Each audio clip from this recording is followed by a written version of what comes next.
Hi viewers, welcome to our channel. ప్రస్తుతం మనతో పాటు సీనియర్ జర్నలిస్ట్ దాము బాలా సార్ వారితో మాట్లాడదాం. నమస్కారం సార్. నమస్తే సార్, లావణ్య అండ్ రాజ్ తరుణ్ వీళ్ళ ఇష్యూ ఇంకా కూడా కంటిన్యూ అవుతుంది సార్. అయితే నిన్న ఒక టీవీ ఛానల్ లైవ్లో లావణ్య అండ్ ఇంకా శేఖర్ పాషా అనే వ్యక్తి కూర్చున్నారు సార్. దీంతో ఆమె ఏదో వివాదం అయ్యి చెప్పు విసిరింది ఆయన పైకి. సో ఇప్పుడు ఆ వీడియో మొత్తం కూడా సోషల్ మీడియాలో వైరల్ అవుతుంది. మరి ఈ ఇష్యూ గురించి ఏం చెప్తారు? మరి అంతా ఎక్స్ట్రీమ్కి వెళ్ళాల్సిన అవసరం ఏమొచ్చిందంటారు? ఏం చెప్తాను ఈ ఇష్యూ గురించి. మామూలుగా అయితే బేసిక్గా రాజ్ తరుణ్ మీద లావణ్య అనే అమ్మాయి కేసు పెట్టింది. అది నార్సింగ్ పోలీస్ స్టేషన్లో కేసు ఉంది. అదేంటంటే 10 ఏళ్ళుగా ఇతను నాతో కలిసి ఉన్నాడు, పెళ్లి చేసుకున్నాడు అని కూడా అని చెప్పింది. అట్లాగే అబార్షన్లు చేయించాడు 2 సార్లు అని చెప్పింది.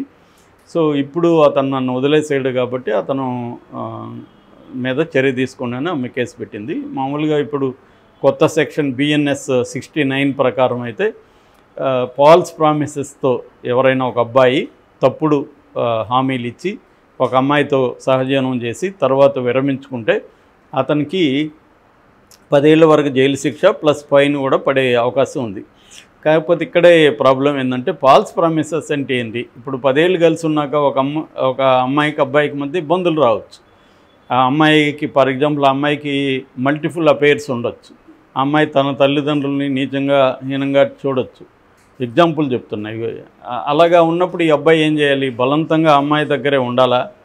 అమ్మాయితో విడిపోయి ఇంకొక అమ్మాయితో కలిసి ఉండే హక్కు అబ్బాయికి లేదా అన్న చర్చ ఇక్కడ వస్తుంది.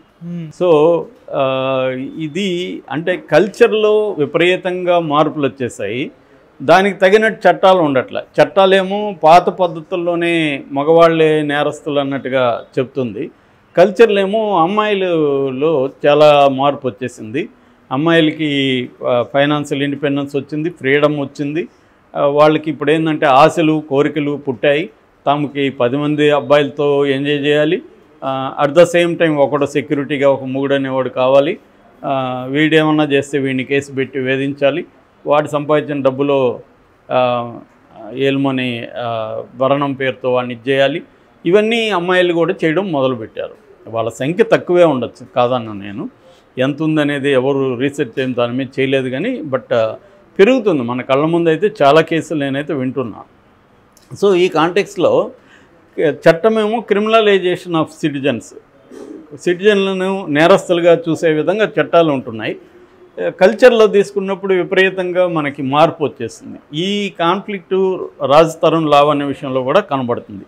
రాజ్ తరుణ్ లావణ్య మనకు అర్థమైంది, నేను స్టడీ చేసిన దాన్ని బట్టి. వాళ్ళిద్దరూ కొంతకాలం కలిసి ఉన్నారు. ఈ అమ్మాయికి వేరే అఫైర్లు ఉన్నాయి, ఆ అబ్బాయికి వేరే అఫైర్లు ఉన్నాయి. ఇది ఈ జనరేషన్లో ఉండే లక్షణాలే. ఈ ఉన్నప్పుడు అమ్మాయికి డ్రగ్స్ అలవాటు ఉందని ఇతను ఆరోపిస్తున్నాడు, అమ్మాయి లేదంటుంది. ఏదేమైనా అమ్మాయి 45 రోజులు డ్రగ్ కన్జంప్షన్ కేసులో అరెస్ట్ అయ్యి జైల్లో ఉండొచ్చు. ఇవాళ ఇది కూడా కామన్. డ్రగ్స్ అనేవి కూడా అర్బన్ యూత్లో వెరీ వెరీ కామన్. గాంజా లేకపోతే MDMA, కొకైన్ ఇవన్నీ కూడా కామన్. మనం రోజుకి ఎన్ని కేసులు హైదరాబాద్లో చూస్తున్నాం. కాబట్టి ఏదేమైనా రాజ్ తరుణ్కి అమ్మాయికి మధ్య పొసగలేదు. పొసగనప్పుడు రాజ్ తరుణ్ బయటకు వచ్చాడు. ఈ రిలేషన్షిప్లో బయటకు వచ్చినప్పుడు మామూలుగా చూస్తే మనకి రాజ్ తరుణ్ చేసిన తప్పేం అనిపించదు. ఎందుకంటే వాళ్ళిద్దరు కలిసి ఉన్నారు, వాళ్ళకిద్దరికి పొసగలేదు, రాజ్ తరుణ్ బయట వచ్చాడు. కాబట్టి ఇది లీగల్గా తేల్చుకోవాలి. ఒకవేళ ఎందుకంటే మనం ఇప్పుడు ఎవరు లాకి అతీతంగా ఎవరు ఉండలేము. నాకు ఎంత ఫ్రీడమ్ ఉందని ఎన్ని కబుర్లు చెప్పి ఫేస్బుక్లో పోస్టులు పెట్టుకున్నా లా నిన్ను వదలదు. నాకు ఫ్రీడమ్ ఉంది కాబట్టి నేను 10 మందితో అఫైర్లు పెట్టుకుంటా, నీతో ఉంటే ఉంటా లేకపోతే లేదు అనేదానికి ఇవాళ లేదు. మాట్లాడుకోవచ్చు ఫ్రీడమ్ ఉందని. ఒక జిజక్ అని ఒక ఫిలాసఫర్ని నేను ఇంటర్వ్యూ చేసినప్పుడు ఆయన ఒక మాట అన్నాడు, చాలామందికి పిల్లలకి అన్ఫ్రీడమ్ గురించి లాంగ్వేజ్ తెలియదు కాబట్టి ఫ్రీడమ్ ఉందనుకుంటుంటారు అని. ఓకే, ఫ్రీడమ్ లేదని చెప్పడానికి సరిపోయే లాంగ్వేజ్ లేదు మన దగ్గర, ఫ్రీడమ్ ఉందని చెప్పుకోవడానికి సరిపోయే లాంగ్వేజ్ మాత్రమే ఉందని ఆయన అన్నాడు. సో అందువల్ల చాలామంది ఫ్రీడమ్ ఉందని ఎవరు అనుకుంటే లాభం లేదు. ఎవరికి ఇక్కడ ఏం ఫ్రీడమ్ ఉండదు. ఎవరో రామ్ గోపాల్ వర్మ చెప్పే మాటలని ఫ్రీడమ్ ఉంది అనుకుంటే ఆయనకు కూడా ఎవరికి ఇక్కడ ఫ్రీడమ్ ఉండదు. ఆయనైనా లాకి అబాయిడ్ అయి ఉండాలి ఇండియాలో.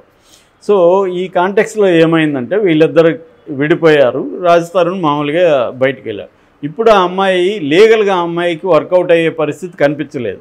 అందుకని రాజ్ తరుణ్ ఒక సినిమా హీరో కాబట్టి తను బదనాం చేసి ప్రెజర్ చేయాలి అన్న ఉద్దేశంతో ఆమె మీడియాకు వచ్చినట్టుగా మనకు అర్థమవుతుంది. ఓకే. సో ఇది చాలామంది అమ్మాయిలు ఈ మార్గాన్ని ఎంచుకుంటున్నారు ఈ మధ్య. అబ్బాయిల్ని ప్రెజర్ చేయదలుచుకున్నప్పుడు వాళ్ళు లీగల్గా వెళ్ళొచ్చు, కానీ లీగల్గా వెళితే వాళ్ళకి వర్కౌట్ అవ్వదు. కాబట్టి పబ్లిక్లో అతని ఇమేజ్ని డ్యామేజ్ చేయడం ద్వారా అతని మీద ప్రెజర్ తీసుకురావాలన్న ఉద్దేశంతో ఈమె బయటకు వచ్చింది. అయితే రాజ్ తరుణ్ అతను ఫేస్ చేయడానికి సిద్ధంగా లేనప్పుడు అతని తరపున శేఖర్ భాష అనే ఒక అతను రంగంలోకి, మరి అతను దించాడా శేఖర్ భాష వచ్చాడా తెలియదు, శేఖర్ భాష రంగంలోకి వచ్చాడు. వీళ్ళకి ఆల్రెడీ ఏదో పరిచయాలు ఉన్నట్టుంది. సో ఇప్పుడు ఈ అమ్మాయి డ్రగ్స్ తీసుకునింది, ఈ అమ్మాయికి అఫైర్లు ఉన్నాయి. ఈ రెండు విషయాలను ఎస్టాబ్లిష్ చేయడానికి శేఖర్ భాష తన దగ్గర ఉన్న ఆడియో వీడియో డాక్యుమెంటేషన్ని బయటికి తీసుకొచ్చాడు. దానంతా కూడా ఈ అమ్మాయి ఏం చేస్తుంది, కన్వీనియంట్గా నేను కోర్టులో చూసుకుంటానంటుంది. తనకు వ్యతిరేకంగా ఉంటేమో కోర్టులో చూసుకుంటానంటుంది. మరి కోర్టులో చూసుకోకుండా ఎందుకు వచ్చావని ఆ అబ్బాయి అడుగుతున్నాడు. సో ఆ అమ్మాయి కూడా మనకు ప్రాబ్లమేటిక్గానే కనబడుతుంది. మేము సింపుల్గా ప్లెయిన్గా ఏమో కనబడలేదు. అందుకని ఆ అమ్మాయికి మహిళా సంఘాల నుంచి కానీ మిగతా సంఘాల నుంచి మద్దతు ఎందుకు దొరకలేదంటే ఇవాళ అందరూ అమ్మాయిలు ఇలాగే ఉన్నారులే అని వాళ్ళు కూడా పక్కన పెట్టేసినట్టుగా కనబడుతుంది. కాబట్టి కానీ మీడియా ఎందుకంటే మనకు ఆబ్వియస్ మీడియాకి వీసు బాగుండాలి కాబట్టి ఇలాంటి వివాదాలని మీడియా ప్రోత్సహిస్తుంది. వాళ్ళు చెప్తా కొట్టుకున్నా కూడా ఆ వీడియో వైరల్ అవుతుంది. అలాగే ఈ అమ్మాయి లేటెస్ట్గా ఈ అబ్బాయి ఒక ఆరోపణ చేశాడు. ఈ శేఖర్ భాష ఏం చేశాడంటే ఈ అమ్మాయి చిన్నపిల్లలకు కూడా అలవాటు చేసిందని చేశాడు. మరి దానికి అబ్బాయి ఏమన్నా ఆరోపణకి అబ్బాయి దగ్గర ఆధారం ఉందా లేదో తెలియదు, చేస్తున్నాడు. ఈ అమ్మాయి చెప్పు తీసుకొని అతను కొట్టింది. సో అది వివాదమైంది. సో నిన్న ఇంకొన్ని పరిణామాలు జరిగాయి. అదేంటంటే ఈఎంఐ వైపు నుంచి చూసినప్పుడు ఈఎంఐ వాళ్ళ ఇంటికి వెళ్ళి రాజ్ తరుణ్ లేనప్పుడు వాళ్ళ అమ్మ నాన్న ఇంట్లో ఉన్నారు, వాళ్ళ ఇంటికి వెళ్ళి తలుపులు దెబ్బ బాధడం, బెల్లులు కొట్టడం, అక్కడ న్యూసెన్స్ క్రియేట్ చేసి ఆ వీడియో కూడా బయటకు వచ్చింది. దాంతో వాళ్ళ అమ్మ నాన్న వెళ్ళి పోలీసులో కేసు పెట్టారు. ఈఎంఐ మమ్మల్ని ఇబ్బంది పెడుతుంది, మాకు ఆల్రెడీ బీపీలు ఉన్నాయి, మాకు టెన్షన్ వస్తుంది, మాకు ఆరోగ్యం దెబ్బతింటుందని వాళ్ళు పెట్టారు కేసు ఈఎంఐ మీద. దాని మీద కూడా ఈఎంఐ ఖండించింది. ఫైనల్గా ఈఎంఐ ఇన్ని రోజులు నేను రాజ్ తరుణ్ నా రాజు నాకు కావాలని తిరుగుతుంది.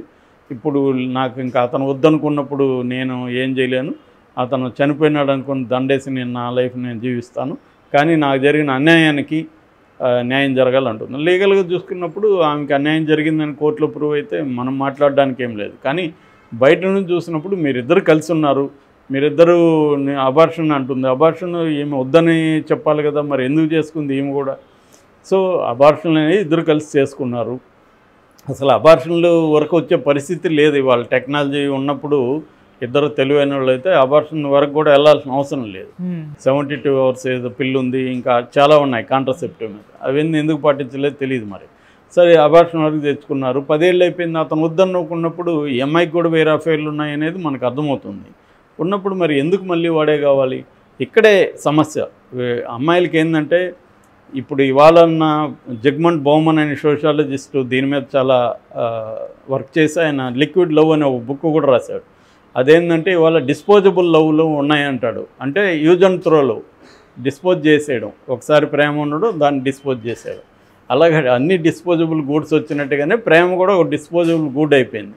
కాకపోతే ఇక్కడ మన ఇండియాలో చూసుకున్నప్పుడు అమ్మాయిలకి సెక్యూరిటీ కావాలి. ఆ సెక్యూరిటీ కోసం ఒకడు కావాలి, వాడికి మొగుడని పేరు పెట్టు, సహజీవనం ఒకడు ఉండాలి. ఒకడు ఉండి ఈమె ఎవరితోన్నా తిరగచ్చు, ఏమన్నా చేయొచ్చు. అది ఆ ఫ్రీడమ్ ఉండాలి మళ్ళీ. సో ఫ్రీడమ్ ఉండాలి, సెక్యూరిటీ ఉండాలి, ఫ్రీడమ్ని ఎంజాయ్ చేయడానికి కావాలన్న డబ్బులు ఉండాలి. ఇన్ని డిమాండ్స్ ఉన్నాయి. ఇవన్నీ నెరవేరే పరిస్థితి గ్రౌండ్లో లేదు. ఇందువల్ల ఈ క్రైసిస్ వస్తూ ఉంది వీళ్ళిద్దరి మధ్య కూడా, అలాంటి క్రైసిసే. సో ఇప్పుడు ఇతను అరెస్ట్ కాకుండా ఉండడం కోసం బెయిల్ కోసం ఇతను కూడా హైకోర్టులో వెళ్ళాడు. ఈరోజు విచారణ ఉంది. సో నార్సింగ్ పోలీసుల నుంచి సమాచారం కలెక్ట్ చేయమని హైకోర్టు పీపీని ఆదేశించిందన్న. సో ఇది ఫైనల్గా లీగల్గా తేలాల్సింది తప్ప సమాజంలో మనం కూర్చొని జడ్జిమెంట్ ఇవ్వలేము. ఎందుకంటే మనకి లోతైన సమాచారం ఇరువైపుల నుంచి లేకుండా ఒకరి వైపు సైడ్ తీసుకొని మనం చెప్పలేము. ఆ అమ్మాయికి అన్యాయం జరిగి ఉండొచ్చు, అతనికి ఇబ్బందులు కలిగి ఉండొచ్చు. వాళ్ళిద్దరు కలిసి కోర్టులో తేల్చుకోవాలి, లేదు వాళ్ళిద్దరి చెందిన పెద్ద మనుషుల సమక్షంలో తేల్చుకోవాలి. తేలినప్పుడు కోర్టులో తేల్చుకోవాలి. పబ్లిక్గా రావడం వల్ల ఏముండదు, ఇంకా ఘోరంగా ఇద్దరికి ఇబ్బందులు తప్ప మీడియా కొంతవరకు వ్యూస్ వస్తాయి, మనలాంటి వాళ్ళు చెప్పుకోవడానికి తప్ప ఏముండదు. దీంట్లో నుంచి ఏంటంటే అమ్మాయిల అబ్బాయిల రిలేషన్స్లోకి ఎంటర్ అయ్యేటప్పుడే జాగ్రత్తగా ఉండాలి. ఎంటర్ అయినాక కాన్సిక్వెన్సెస్ ఏంటి, ఎప్పుడైనా ఏ రిలేషన్షిప్లోకి ఎంటర్ అయినా వరస్ట్కి ప్రిపేర్ అయి ఉండాలి. వరస్ట్ అంటే ఏం జరగచ్చు, ఈ రిలేషన్షిప్లో వరస్ట్ అంటే ఏం జరగచ్చు. సో ఎంట్రీ ఈజీ, ఎగ్జిట్ కష్టం ఎప్పుడైనా. సో ఎగ్జిట్ కూడా ఆలోచించుకొని ఎంటర్ అవ్వడం ఇంపార్టెంట్ అనేది దీని నుంచి అబ్బాయిలు అమ్మాయిలు నేర్చుకోవాలి, ముఖ్యంగా అబ్బాయిలు. ఎందుకంటే రాబోయే కాలంలో 69 యాక్ట్ సెక్షన్ BNS 69 గురించి ప్రతి అబ్బాయి తెలుసుకోవాలి. నేను ఆల్రెడీ సపరేట్ వీడియో చేశాను. సో దీంట్లో ఖచ్చితంగా అబ్బాయిలు కూడా విక్టిమ్స్ అవుతున్నారు. అనేక హైకోర్టు తీర్పులు కూడా ఈ మధ్య చెబుతున్నాయి.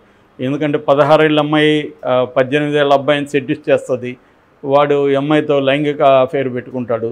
దాని తర్వాత వాళ్ళ ఇంట్లో వాళ్ళు ఎంటర్ అయ్యి వాడి మీద రేప్ కేసు పెడతారు, పోక్సో కేసు పెడతారు, దాంతో బెయిల్ రాదు, వాడి జీవితం నాశనం అవుతుంది. సో ఈ అమ్మాయి సెడ్యూస్ చేసి ఉంటుంది అని హైకోర్టులే చాలాసార్లు చెప్తున్నారు. అమ్మాయిల సెక్స్ అవసరం ఉంది. Thank you so much sir.